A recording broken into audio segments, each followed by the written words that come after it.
Hello, welcome to this week's Midweek Connection. My name is Todd Jordan. I serve as senior pastor here at Strawbridge United Methodist Church, and I am delighted that you are joining us this week. You might notice I'm in a new location. I'm actually in our great hall in front of one of our beautiful stained glass windows. Brian Fisher, who usually helps me with these, is out quarantining himself, and so Miss Kristen is helping with the camera work. But I'm looking today at Luke chapter 4. Jesus is bringing his mission and his ministry into the world, and he's giving his first sermon, and he walks into a synagogue, unrolls the scroll, and he reads from Isaiah, and he says, "The Spirit of the Lord is upon me, because he has anointed me to bring good news to the poor. He has sent me to proclaim release to the captives and recovery of sight to the blind, to let the oppressed go free, to proclaim the year of the Lord's favor." And he rolled up the scroll, gave it back to the attendant, and sat down. I like to think maybe he just dropped it at that point, because he's reading the scroll talking about himself. This is what Jesus has come to do. And I'm looking at this because this week we celebrated Martin Luther King Jr. Day. And it occurs to me that a lot of people are quoting Martin Luther King on the day that we celebrate what he has done for all of us.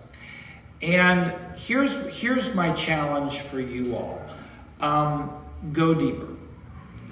There are a lot of amazing and powerful things that Dr. Martin Luther King said. They get quoted. There are also a lot of his quotes that don't get quoted. We tend to forget about the pushback that he had during his movement, about the arrests, the time he spent in prison, the multiple bomb threats and death threats, the beatings that he incurred.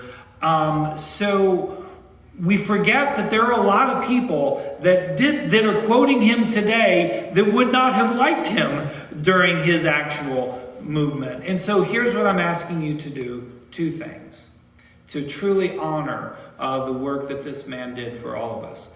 One, get to know his story better. Get to know the whole person. Read some of his letters that he wrote from prison. Read more than what he said, than just the highlights.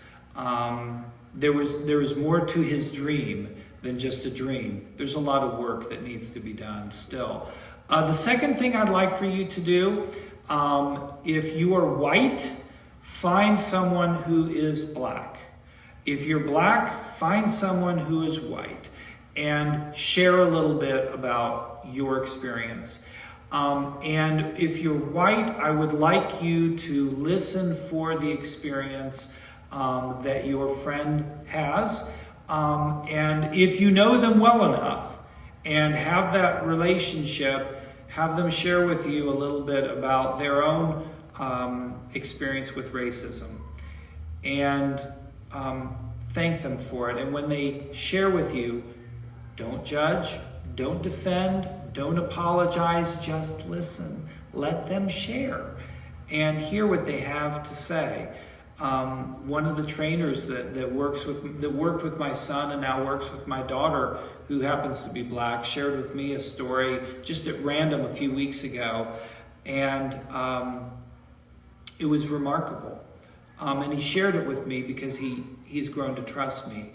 I want to encourage you, and if you don't know someone well enough to have that conversation, maybe look at that and ask yourself, how can you reach out and engage in those relationships. And I, as a pastor, am committing to you that in the next year, we will provide opportunities where we can have some conversations and some sharing and some listening like that.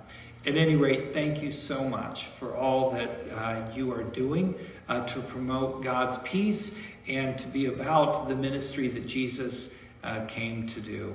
May God bless you, and I'll see you Sunday.